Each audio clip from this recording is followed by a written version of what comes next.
భార్యనే చనిపోయినా అది నాకు హ్యాపీనే బావా. అలా అనుకుని మనం ప్రశాంతంగా ఉన్నామనుకో పెళ్లి కూడా అయిపోతుంది. పెళ్లి ఆపడం పెద్ద కష్టమేం కాదు. నోరు ముయ్యవే. నా పెళ్లి నీకింత సంతోషాన్నిస్తుందంటే అలాగే కానివ్వండి. అభి పెళ్లికి ఒప్పుకున్నాడు.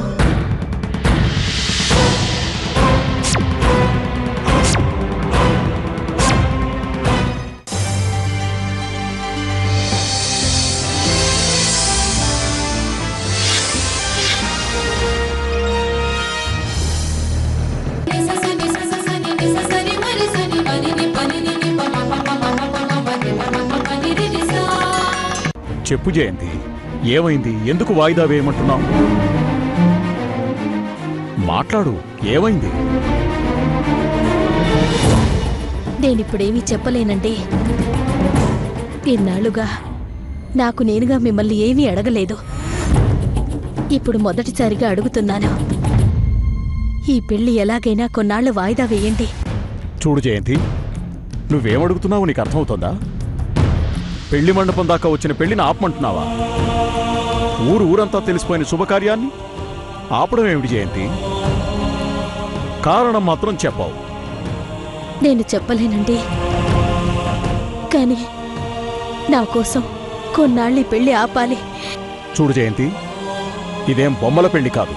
మన వంశంలో జరగబోయే ఒక గొప్ప శుభకార్యం. ఒకే తల్లి బిడ్డలమైన నేను పవిత్ర కలిసి చేయబోయే మహత్తర కళ్యాణం.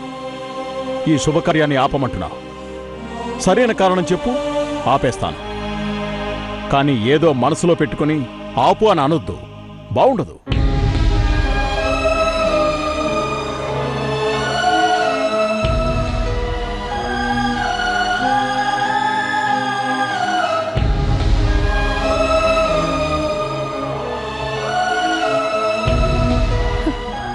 ఎలా చెప్పనండి? మీ చేతులారా మృత్యువును కొని తెచ్చుకుంటున్నారని ఎలా చెప్పను? పెళ్లి ఆపడానికి కారణం అడిగితే ఏం చెప్పమంటారు? ఈ పెళ్లి మీ ప్రాణాలకు ముప్పని ఎలా చెప్పనండి? భగవంతుడా, ఇలాంటి దుస్థితి ఏ భార్యకు రాకూడదు. తన భర్త కళ్ళెదురుగా తన చావుకు ఏర్పాట్లు చేస్తుంటే చూస్తూ ఊరుకోవడం ఏ భార్య వల్ల కాదు. ఏ శక్తి వచ్చి ఈ పెళ్లి ఆపగలదు? అత్తయ్య,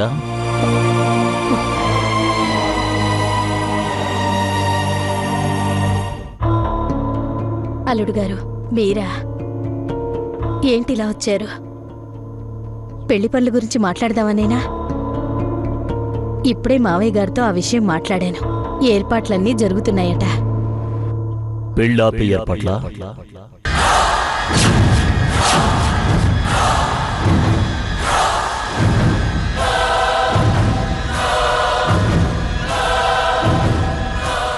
నేనంతా విన్నానత్తయ్య.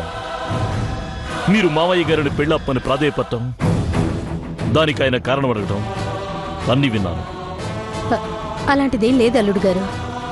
మీరేదో పొరపాటున. ఎవరైనా చెప్పుంటే పొరపాటున విన్నాను అనుకునేవాణ్ణి, కానీ స్వయంగా నేనే విన్నాను. అలా అడిగేటప్పుడు నీ ముఖంలో కంగారును చూశాను. దాటవేయాలని చూడకండి.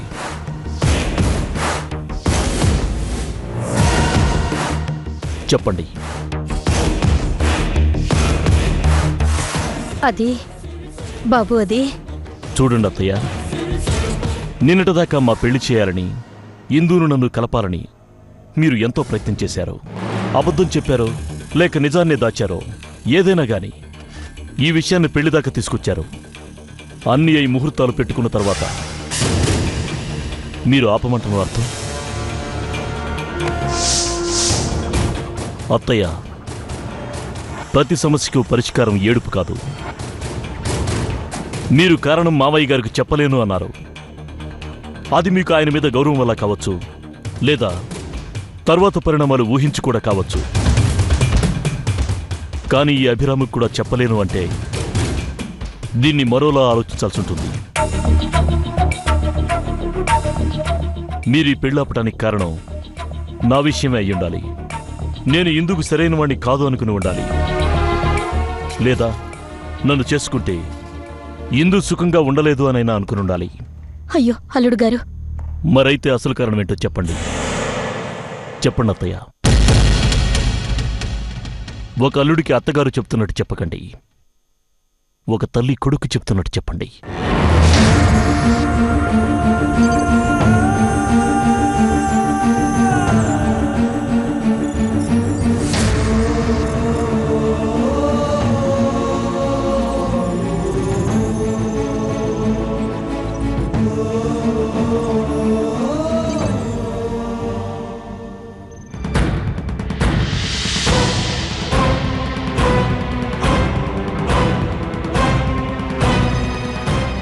నిన్నెందుకో పంతులు గారు కలవమన్నారే.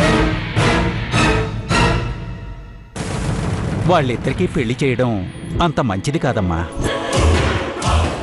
ఈ పెళ్లి జరిగితే ఇంటి యజమాని ప్రాణానికే హాని. మీకు వైధవ్యం సంభవించే ప్రమాదం ఉంది. అదెల్లుడు గారు జరిగింది.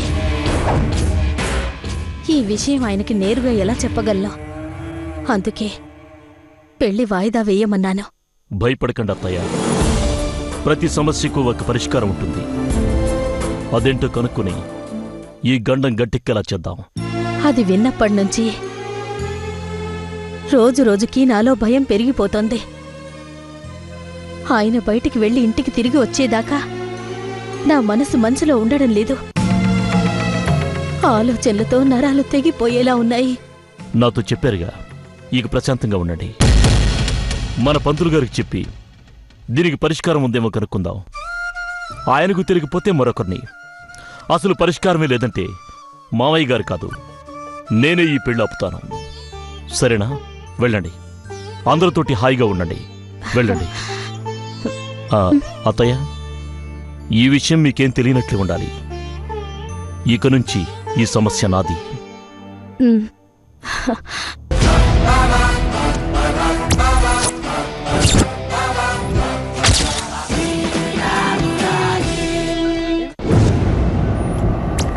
అది కాదు రాగిణి, పంతులు గారు అంత గట్టిగా చెప్పినా కూడా మీ అమ్మలో చలనం కనిపించడం లేదేంటి? ఇంత జరిగాక కూతురు పెళ్ళి ఆగితే మళ్ళీ జరగదు కదా. ఆ మొగుడిదే ఉంది, పోతే పోయాళ్లే అనుకుంటుందేమో వాళ్ళ అమ్మ. ఆడదానికి మాన ప్రాణాల కన్నా ఐదో తనం మీదే మక్కువ ఎక్కువ. ఎప్పుడూ అలా ఆలోచించదు. నిజం రాగిణి, నువ్వన్నది కరెక్టే. నీలాంటిదైతే ఏమన్నా ఆలోచించవచ్చు. అదే, కాని మీ అమ్మలాంటి ఆవిడ అలా ఎప్పటికీ ఆలోచించదు కదా. తెలుసు కదా, జోకులు ఆపండి. తల్లి, మీ ఇద్దరు కుమ్ములాట ఆపి అసలు మీ అమ్మ ఏమనుకుంటుంది, ఏం అనుకోకపోతే ఎలా అనుకుని హంగామా చేయించాలో అది ఆలోచించండి. ఆ విషయమే కూపి లాగుదామని ఎన్నోసార్లు ప్రయత్నించాను. అమ్మ పాతకాలం మనిషి కదా, అస్సలు బయటపడలేదు. మరైతే ఎలా? అలా మాట్లాడకుండా కూర్చునుంటే పెళ్ళెలా ఆగుతుంది? అత్తయ్య గారు చెప్పి ఆపకపోతే మళ్ళీ అదే కబురు ఇంకొకళ్ళ ద్వారా ఇంట్లోకి చేరవేస్తాం. అప్పుడైనా హంగామా జరగాల్సిందే, ఈ పెళ్లి ఆగాల్సిందే. కరెక్ట్ తమ్ముడు, ఇంకొకరి ద్వారా వస్తే అనుకున్నదవుతుంది. రాగిణి, ఇక మీ అమ్మను కదిలించే పనిలో నువ్వుండు, ఆ వార్త మరొకరి ద్వారా ఇంట్లోకి పంపించే పనిలో మేముంటాం. పత్తమ్ముడు.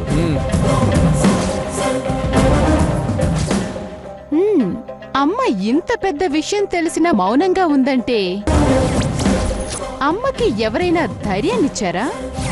అమ్మ ఎవరికైనా ఈ విషయం చెప్పిందా? తప్పకుండా తను ఏ విషయాన్నైనా కావేరికి చెప్తుంది. ఈ విషయం కావేరికి చెప్పుంటే అది అసలే పెరిగొడ్డు. ఈ పాటికి ఏడ్చి ఏడ్చి గోల చేసేసేది. పంతులు గారిని పరిష్కారం అడిగిందేమో. అడిగే ఉంటుంది. ఆచారాలంటే అమ్మకి నమ్మకం ఎక్కువ కదా, ఏదో ఒకటి చెయ్యాలి. ఎలాగైనా ఈ పెళ్లిని ఆపాలి. పెళ్ళెందుకు ఆపాలి?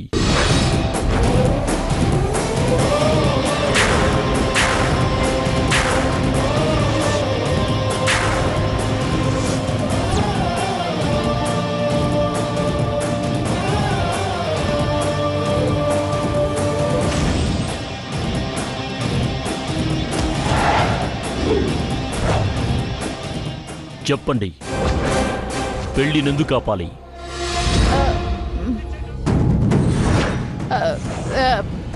పెళ్లి నాపేదేంటి?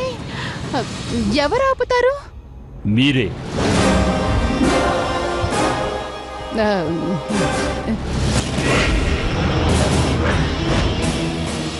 మీరేం మాట్లాడుతున్నారో నాకేం అర్థం కావడం లేదు. నాకు అదే అర్థం కావడం లేదు. నాకు ఈ పెళ్లి ఇష్టం లేదని మీకెవరు చెప్పారు? అది అది ముహూర్తాల రోజే మీ ప్రయత్నం నాకు అర్థమైంది. చూడండి, ఈ పెళ్లి చేసుకుని మన రెండు కుటుంబాల్ని కల్పించాలనేదే నా ఆశయం. నాకు ఈ పెళ్ళంటే మనస్ఫూర్తిగా ఇష్టం. దీంట్లో మీకేమైనా ఇబ్బందుంటే నన్ను అడగాల్సింది, మావయ్య గారిని కాదు. ఈ పెళ్లితో మీకేమైనా ఇబ్బందా? అబ్బే, అదేం లేదే.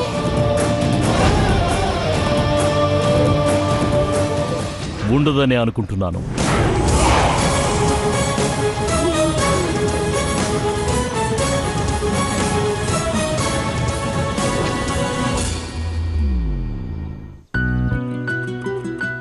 అత్తయ్య, నువ్వెక్కడున్నావా? నీకోసం ఇందాకటి నుంచి ఇల్లంతా వెతుకుతున్నాను. దేనికి?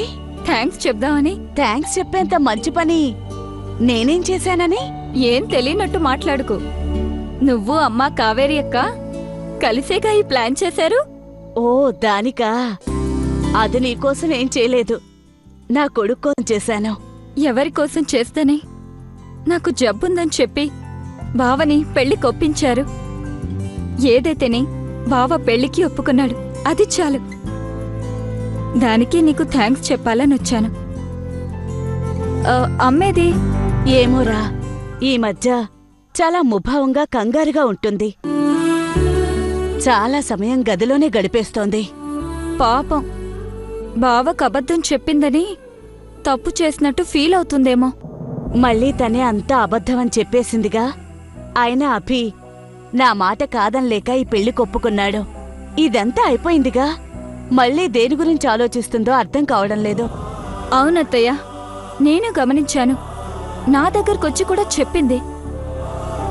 నిన్ను మనస్ఫూర్తిగా ప్రేమించిన వ్యక్తిని ఎలా పెళ్లి చేసుకుంటావు అని. నేనైతే అస్సలు సీరియస్గా తీసుకోలేదు. ఎలా ఒప్పుకుంటేనే? బావ పెళ్లికి సరే అన్నాడు. ఇష్టంగా ఒప్పుకొని కష్టంగా ఒప్పుకొని. నాకు కావాల్సింది బావ భార్యనవ్వడం. ఆ తర్వాత మనసులో స్థానం అంటావా?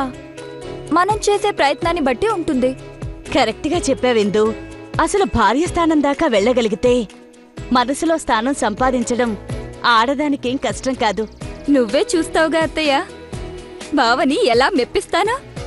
శభాషిందు, పట్టుదలంటే అలా ఉండాలి. కానీ అమ్మ విషయమే అర్థం కావట్లేదు. ఎందుకు అంత కంగారు పడుతుందో? పాతకాలం మనుషులు కదా ఇందు, మాట పోతే ప్రాణపోయినంతగా ఫీలవుతారు. అత్తగారయ్యుండి అలా అల్లుడిగారికి అబద్ధం చెప్పాను అని తెగ బాధపడిపోయింది. నేను మాత్రం అలా చెప్పినందుకు ఏం బాధపడలేదు. నా కొడుకు భవిష్యత్తు నాకు ముఖ్యమనుకున్నాను, అంతే.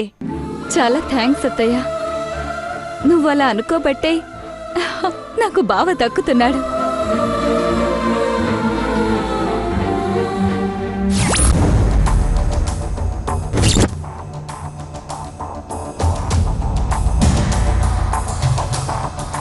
పెళ్లి ఆపడం మీ వల్ల కాకపోతే చెప్పండి, నేను ఏదైనా చేసి ఈ పెళ్లిని ఆపుతాను.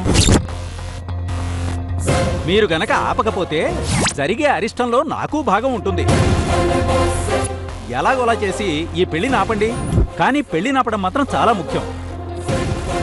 పంతులు గారు అలా చెప్పాలని అనుకుని ఉంటే ముందే చెప్పాలి కదా. పోనీ ముందు చూడలేదు, ఆ రోజైనా గమనించడనుకుందామా? అక్కడే చెప్పాలి కదా. టైం గ్యాప్ ఉంది అంటే ఏదో డబ్బుల కోసం చెప్పిన కట్టుకథైనా ఉండాలి. పంతులు తనంతట తానే డబ్బు కోసం ఇచ్చేస్తే మనం బెదిరించినా ఒప్పుకుంటాడు, లేదా ఎవరైనా చేస్తే దొరికిపోతాడు. నరేంద్రవర్మ గారి కుటుంబాన్ని పంతులు తనంతట తానుగా మోసం చేయడం కష్టం.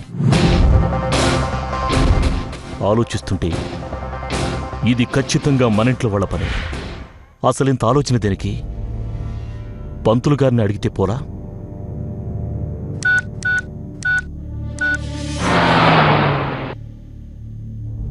హలో, పంతులు గారా మాట్లాడేది? అవునండి, చెప్పండి. ఎవరు? నేనే స్వామి, అభిరామచంద్ర, నరేంద్రవర్మ గారి మేనల్లుని. ఇదేంటి ఈ టైంలో ఫోన్ చేశాడు?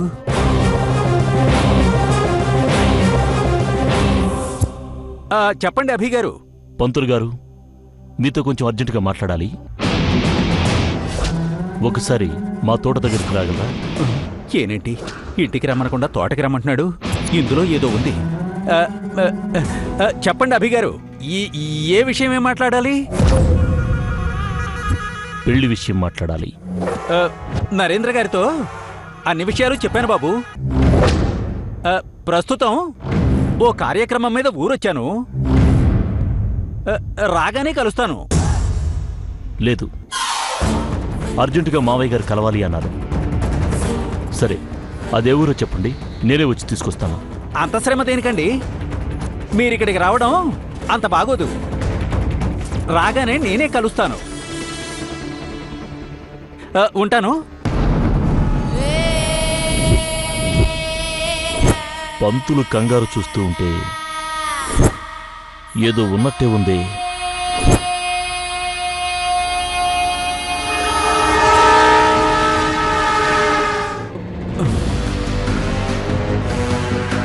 ఏదైనా పనుంటే నరేంద్ర గారే ఫోన్ చేస్తారు. కానీ ఏం చేయడం ఏంటి? మనం చేసిన వెధ పనిగానే తెలిసిపోయిందా? అర్జెంటుగా ఈ విషయం మహేంద్ర గారికి చెప్పాలి, లేకపోతే నా ప్రాణానికే ముప్పు వచ్చేలా ఉంది. రామయ్య, ఆ కాయలు కూడా బండెక్కించండి.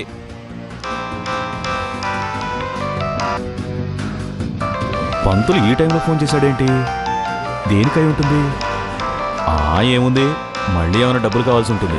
కక్కుర్తి, ఒక్కసారి పని చెప్తే చాలు, పోషించలేక చావాలి. హలో, మహేంద్ర గారా? అవును, చెప్పండి పంతులు గారు. అయ్యా, అభిరామ్ గారు ఫోన్ చేశారు. ఏదో పెళ్లి విషయమే మాట్లాడాలట, అర్జెంటుగా రమ్మన్నారు. మరి మీరేం చెప్పారు? నేనేం చెప్తాను నాయన, ఏదో 4 డబ్బులు కక్కుర్తిపడి మీరు చెప్పినట్టు చేశాను. అతగాడి కుంతలో కరుకుదనం పెట్టే నాకేదో భయంగా ఉంది. అంటే విషయం మొత్తం చెప్పేశారా? నేనేం చెప్పలేదు, అతగాడేం అడగలేదు. అమ్మయ్యా. మరి ఏం మాట్లాడాడు? అర్జెంటుగా రమ్మన్నారు. నేనేమో ఊళ్ళో లేను, రాగానే వస్తానని అబద్ధం చెప్పి చచ్చాను. మంచి పని చేశారు. అలాగే ఉండండి. అతను ఫోన్ చేసినప్పుడల్లా ఏదో ఊర్లో ఉన్నానని చెప్పేసేయండి, సరేనా? ఏం సరేనాయనా, మనదే ఢిల్లీయో బొంబాయో కాదుగా, వెతుక్కోలేకపోవడానికి 2 క్షణాల్లో ఇంటికి వచ్చేస్తాడు. అయితే ఇల్లు వదిలి బయట తిరగండి. తిరుగుతాను, ఏం చేస్తాను, చస్తానా? అలవాట్లేని అవపోసన పడితే మూతి మీసాలు కాలేయట వెనకటికి ఎవడుకో, అలా ఉంది నా పరిస్థితి. ఏదో పని చేయడం దేనికి, ఇలా ఇల్లు వదిలి తిరిగి చావడం దేనికి? కర్మ కాకపోతే.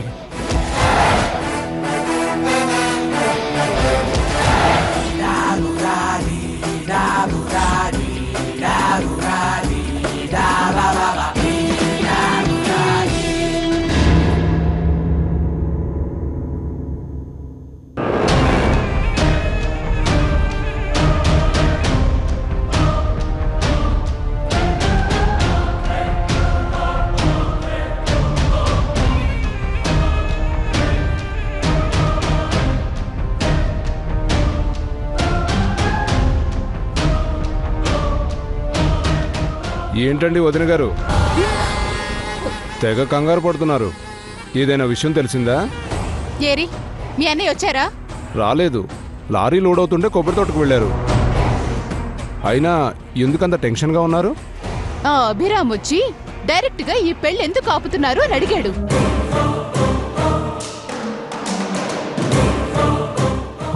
మరి మీరేం చెప్పారు? చెప్పేదేముంది నా బొంద, అంత డైరెక్ట్ గా అడిగేసరికి నా కాళ్ళ కింద భూమి కదిలిపోయింది. ఏం చెప్పాలో, ఏం ఆలోచించుకోవాలో కూడా అర్థం కాలేదు. మరి ఏం చెప్పకపోతే అభి ఊరుకున్నాడా? ఉత్త అనుమానమే కాబోలు. ఇంకా అసలు విషయం తెలియదు అనుకుంటా. అందుకే అంత గట్టిగా వార్నింగ్ ఇవ్వలేదు. అయినా అసలు మన మీద అనుమానం ఎలా వచ్చింది? లగ్న పత్రిక రాసిన రోజు నిలదీసి అభిప్రాయం అడిగాం కదా, అందుకని అనుమానం వచ్చుంటుంది. కరెక్ట్, బతికిపోయాం. అదే పట్టుదలతో వచ్చి అడుగుంటాడు. మరి మీరేం చెప్పారు? చెప్పలేదు కానీ అభి ఇంతటితో ఆగుతాడని నేను అనుకోను.